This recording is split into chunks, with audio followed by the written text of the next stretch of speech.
যারা মিউজিক শোনার জন্য স্পেশালি এই নেকব্যান্ডটি কিনতে যাচ্ছেন তাদের জন্য এই নেকব্যান্ডটি আমি রিকমেন্ড করব না, কারণ এই নেকব্যান্ডটির বেজ আমার কাছে যথেষ্ট পরিমাণে ভালো মনে হয়নি। অ্যাভারেজ কোয়ালিটি মোটামুটি বলা যায়। N53 ওয়্যারলেস নেকব্যান্ড, এই নেকব্যান্ডটি আপনাদের জন্য নেওয়া ঠিক হবে কিনা বিস্তারিত আজকের এই ভিডিওতে তুলে ধরার চেষ্টা করব।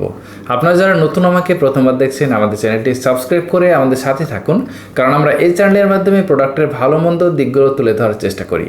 আমি এই নেকব্যান্ডটি প্রায় দীর্ঘ 2 মাসের বেশি ব্যবহার করেছি এবং 2 মাসের বেশি ব্যবহার করে আমার কাছে যে অভিজ্ঞতাগুলো হয়েছে এই প্রোডাক্টটার ভালো দিক এবং মন্দ দিক বিস্তারিত আজকের ভিডিওতে আপনাদের সাথে শেয়ার করব, যাতে করে আপনারা যারা এই নেকব্যান্ডটি নিতে চাচ্ছেন তাদের একটা ক্লিয়ার ধারণা হয় যে আপনাদের আসলে নেওয়া উচিত হবে কি না।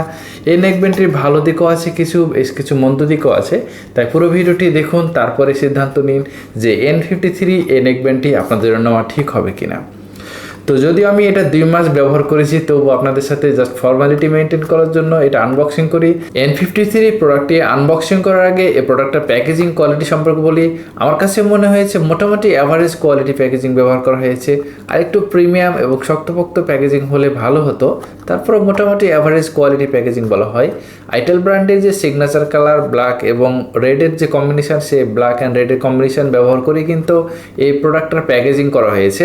প্যাকেটের ঠিক উপরের দিকে মডেল নম্বর N53 লেখা আছে এবং কোম্পানি ক্লেম করছে এটা 12 ঘন্টার মতো চার্জিং ব্যাকআপ দিতে সক্ষম। একদম একটানা যদি প্লেব্যাক করেন সেক্ষেত্রে 12 ঘন্টার মতো প্লেব্যাক দিতে সক্ষম, বাট আমি এটা 7 থেকে 8 ঘন্টার মতো সর্বোচ্চ চার্জিং ব্যাকআপ পেয়েছি। এর থেকে আমি চার্জিং ব্যাকআপ বেশি পাইনি। তবে আমি বেশিরভাগ ক্ষেত্রে আমি এই নেকব্যান্ডটি আমি কথা বলার জন্য মূলত ব্যবহার করে থাকি, সেক্ষেত্রে হয়তো বা কিছুটা আমি ব্যাকআপ কম পাচ্ছি। তবে কেউ যদি এই নেকব্যান্ডটা শুধু মিউজিক প্লে করেন সেক্ষেত্রে আশা করা যাচ্ছে যে 10 ঘন্টার মতো আপনি চার্জিং ব্যাকআপ পেয়ে যাবেন। তো প্রোডাক্টটার ঠিক অপোজিট সাইডে প্রোডাক্টটার বিস্তারিত স্পেসিফিকেশন দেওয়া আছে। আপনারা যদি মোটামুটি একটু ভালোভাবে পড়ে নেন সেক্ষেত্রে এই প্রোডাক্টটা সম্পর্কে আরও বিস্তারিত জানতে পারবেন। তবে বলে রাখা ভালো যে প্রোডাক্টটা 150 mAh একটি ব্যাটারি ব্যবহার করা হয়েছে। সেক্ষেত্রে বলা যায় যে আপনি অ্যাভারেজে 7 থেকে 10 ঘন্টা পর্যন্ত আপনি চার্জিং ব্যাকআপ কমপক্ষে পাবেন, যদিও কোম্পানি এটা 12 ঘন্টার মতো ক্লেম করছে। তো আমরা সরাসরি এটা আনবক্সিং করে ফেলি। আনবক্সিং করার আগে বলে রাখি যে এটা মূলত আইটেল ব্র্যান্ডের একটি প্রোডাক্ট এবং এটা অফিসিয়াল 6 মান্থ ওয়ারেন্টি দেওয়া হয়েছে। তো আমি 6 মান্থের ওয়ারেন্টি সহ কিন্তু এই প্রোডাক্টটা পারচেস করেছি। আমি যখন এই প্রোডাক্টটা পারচেস করেছিলাম তখন আমার কাছে এটি 1150 টাকা মতো দাম রেখেছিল। তবে এই প্রোডাক্টটার প্রাইস কিছুটা কম বা বেশি হতে পারে। আপনার এলাকাভেদে বিভিন্ন ধরনের যে দোকান আছে টেলিকমের, সেই টেলিকমের দোকানগুলোতে প্রাইসটা কিছুটা কম বেশি হতে পারে। তাই একটু যাচাই বাছাই করে আপনি চাইলে কিন্তু এই অরিজিনাল যে আইটেল ব্র্যান্ডের N53 যে নেকব্যান্ড সেটা নিতে পারেন। তবে আনবক্সিং করার সাথে সাথে দেখা যাচ্ছে এখানে সুন্দর করে নেকব্যান্ডটা রাখা হয়েছে। তো নেকব্যান্ডটা আমরা সরাসরি খুলে ফেলি। নেকব্যান্ডটা খোলার সাথে সাথে দেখতে পাচ্ছি এখানে আমাদের যে ম্যাগনেট সিস্টেম যে 2টি এয়ারবাড, সেই 2টি এয়ারবাড কিন্তু রাখা হয়েছে। তবে সবচেয়ে ভালো বিষয় হলো N53 যে নেকব্যান্ড, সেই নেকব্যান্ডে এক সেট এয়ারবাডের রাবার কিন্তু সেটিং করাই আছে এবং এক্সট্রা আরও 2 সেট এয়ারবাডের রাবার কিন্তু এক্সট্রা দেওয়া হয়েছে, যেটা আপনি যত্ন করে রেখে দিলে কিন্তু পরবর্তীতে আপনি এটি ব্যবহার করতে পারবেন। এবার চলে আসি আমাদের মেন যে প্রোডাক্ট, সেই মেন প্রোডাক্টে ঠিক উপরের দিকে দেখতে পাচ্ছি একটা চার্জিং পয়েন্ট দেওয়া হয়েছে। এখানে দেখতে পাচ্ছি নর্মাল যে ইউএসবি কেবল, সেই ইউএসবি কেবলের কিন্তু চার্জিং পোর্ট দেওয়া হয়েছে। এই নেকব্যান্ডটি ব্যবহার করার পূর্বে অবশ্যই আপনি 3 থেকে 4 ঘন্টার মতো চার্জে দিয়ে নেবেন। এক্ষেত্রে এই নেকব্যান্ডের যে ব্যাটারি, সেই ব্যাটারিটার পাওয়ার বা সেলটা কিন্তু ভালো থাকে, এতে করে দীর্ঘদিন পর্যন্ত কিন্তু চার্জিং ব্যাকআপ পাবেন। এই নেকব্যান্ডে মূলত 3টি বাটন দেওয়া হয়েছে। 3টি বাটনের মধ্যে মাঝের যে বাটনটা দেওয়া হয়েছে, সে মাঝের বাটনটা আপনি কয়েক সেকেন্ড লং প্রেস করে রাখলে কিন্তু এটা অন হয়ে যাবে এবং ব্যবহার করার জন্য রেডি হয়ে যাবে। কয়েকবার রেড সিগন্যাল দেওয়ার পর যখন আপনি মোবাইলের সাথে এটা কানেক্ট করে নেবেন, অর্থাৎ আপনি ব্লুটুথ অপশানে গিয়ে N53 একটা ব্লুটুথ পাবেন এবং সেই ব্লুটুথের সাথে কানেক্ট করে নেবেন, তখন কিন্তু এটা গ্রিন হয়ে যাবে এবং আমি এটা গ্রিন হওয়ার সাথে সাথে আপনি ব্যবহার করা শুরু করতে পারবেন। এরপরে আপনি যদি চান যে এটা সাউন্ড বাড়াবেন বা কমাবেন, সেক্ষেত্রে উপরের দিকে প্লাস আইকন এবং নিচের দিকে মাইনাস আইকন, এই যে বাটনগুলো আছে সেই বাটনগুলো ব্যবহার করে কিন্তু আপনি এটার যে সাউন্ড, সেই সাউন্ডটা কিন্তু কমাতে পারবেন এবং বাড়াতে পারবেন। এবং এটা কিন্তু আপনি কিন্তু মিউজিক চেঞ্জ করার ক্ষেত্রে কিন্তু এই বাটনগুলো ব্যবহার করতে পারবেন, অর্থাৎ নেক্সট বাটন বা প্রিভিয়াস বাটন হিসেবে কিন্তু এই প্লাস বা মাইনাস বাটনটা কিন্তু ব্যবহার করতে পারবেন।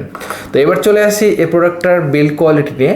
আমার কাছে বিল্ড কোয়ালিটি মোটামুটি অ্যাভারেজ কোয়ালিটি মনে হয়েছে, একদম প্রিমিয়াম কোয়ালিটি বলা যাবে না।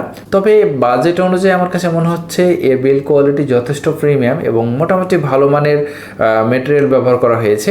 এবং এটার যে উপরে সিলিকন অংশটা, সেই সিলিকন অংশটা কিন্তু যথেষ্ট ফ্লেক্সিবল।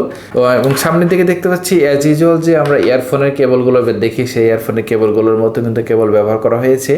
এবং সামনের দিকে যে দুটি ইয়ারবাড দেওয়া হয়েছে এটা কিন্তু ম্যাগনেটিক। তবে এখানে দুঃখের বিষয় হলো যে আমি অন্যান্য ব্র্যান্ডের, বিশেষ করে এলজি বা অন্যান্য ব্র্যান্ডের যে নেকব্যান্ডগুলো ব্যবহার করেছিলাম সেই নেকব্যান্ডগুলোতে কিন্তু এই যে ম্যাগনেট সিস্টেম, এই ম্যাগনেট সিস্টেম কিন্তু সেট হয়ে গেলে কিন্তু অটোমেটিক ডিসকানেক্ট হয়ে যেত বা এটা স্লিপ মোডে চলে যেত। বাট এক্ষেত্রে কিন্তু এটাতে কোনো প্রকার ফিচার ব্যবহার করা নেই, অর্থাৎ আপনি ম্যানুয়ালি যতক্ষণ বন্ধ না করবেন ততক্ষণ পর্যন্ত কিন্তু এটা বন্ধ হবে না, এবং ম্যানুয়ালি যতক্ষণ পর্যন্ত আপনি অন না করবেন ততক্ষণ পর্যন্ত এটা অন হবে না। এটা আমার কাছে একটু নেগেটিভ পয়েন্ট হয়ে মনে হয়েছে যে এটা ম্যাগনেট সিস্টেম যেহেতু দেওয়া হয়েছে এখানে কিন্তু চাইলে তারা এটা একটা সেন্সর টাইপে দিতে পারতো যে এটা অটোমেটিক ম্যাগনেটিক লেগে গেলে অটোমেটিক ডিসকানেক্ট হয়ে যাবে এবং ম্যাগনেটিক খুললে কিন্তু অটোমেটিক কানেক্ট হয়ে যাবে, এরকম কিছু একটা দিলে ভালো হতো, এটার অর্থাৎ ফিচারটা আপডেট করলে ভালো হতো। তো ওভারঅল সবচেয়ে প্রয়োজনীয় যে বিষয় এটা সাউন্ড কোয়ালিটি কেমন। আমি এই নেকব্যান্ডটি বেশিরভাগ ক্ষেত্রে কিন্তু আমি কথা বলার ক্ষেত্রে এবং পডকাস্ট শোনার ক্ষেত্রে কিন্তু এই নেকব্যান্ডটা ব্যবহার করে থাকি।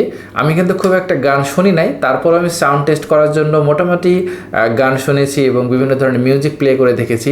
আমার কাছে বেজ একটু কম মনে হয়েছে। যারা একটু বেজ লাভার আছেন বা যারা মিউজিক লাভ করেন বেশি, যারা মিউজিক শোনার জন্য স্পেশালি এই নেকব্যান্ডটি কিনতে যাচ্ছেন তাদের জন্য এই নেকব্যান্ডটি আমি রিকমেন্ড করব না, কারণ এই নেকব্যান্ডটির বেজ আমার কাছে যথেষ্ট পরিমাণে ভালো মনে হয়নি। এভারেজ কোয়ালিটি মোটামুটি বলা যায়। তবে কথা বলার জন্য যদি আপনি এটা নিতে চান সেক্ষেত্রে নিতে পারেন নিঃসন্দেহে। কথা বলার ক্ষেত্রে আমি এটার মাইক্রোফোনটা টেস্ট করে দেখেছি, আমার কাছে যথেষ্ট পরিমাণে ভালো একটা মাইক্রোফোন মনে হয়েছে এবং আমি কিন্তু দীর্ঘ সময় ধরে কিন্তু আমি যখন ফোনে কথা বলি তখন কিন্তু এই নেকব্যান্ডটি আমার জন্য অত্যন্ত কিন্তু প্রয়োজনীয় হয়ে দাঁড়ায়।